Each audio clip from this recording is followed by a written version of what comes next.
Bonjour, je m'appelle Frédéric Mout et je vais vous parler des différents défauts que l'on peut rencontrer dans le vin.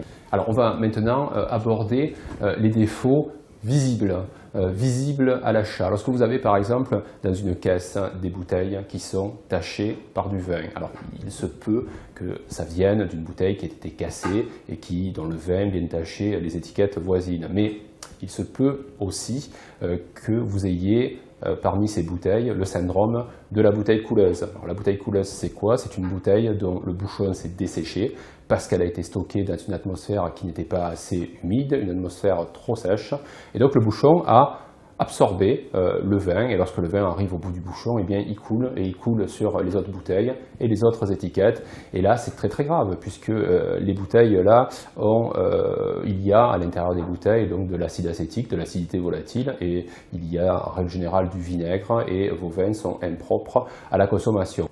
Donc lorsque vous avez une bouteille couleuse, il est facile finalement de pouvoir le vérifier sur place. Il suffit de mettre la bouteille en position verticale, et si vous avez malheureusement ce défaut-là, vous allez avoir le niveau, au lieu d'être, vous le voyez, donc au niveau du goulot haute épaule, va descendre jusqu'à l'épaule, qui va être le témoin de la déperdition de vin par le bouchon qui ne remplit plus ses fonctions mécaniques parce que la bouteille a été stockée dans une atmosphère trop sèche. Deuxième défaut décelable à l'achat, eh bien, c'est lorsque vous voyez en fait un bouchon qui dépasse de la bouteille et qui vient toucher, vous voyez, la capsule et la relever légèrement. Qu'est-ce que cela signifie?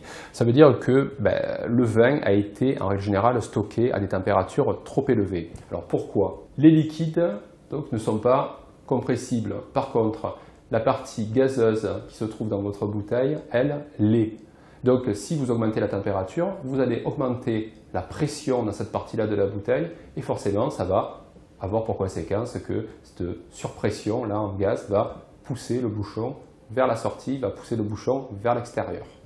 Donc c'est vraiment le signe de mauvaises conditions de stockage qui ont pu être momentanées ou prolongées. En tout cas, ce qui est sûr, c'est que le vin a été stocké à de très fortes températures, et peut-être le vin est madérisé, donc il ne faut surtout pas acheter ces bouteilles-là dans ces conditions visuelles.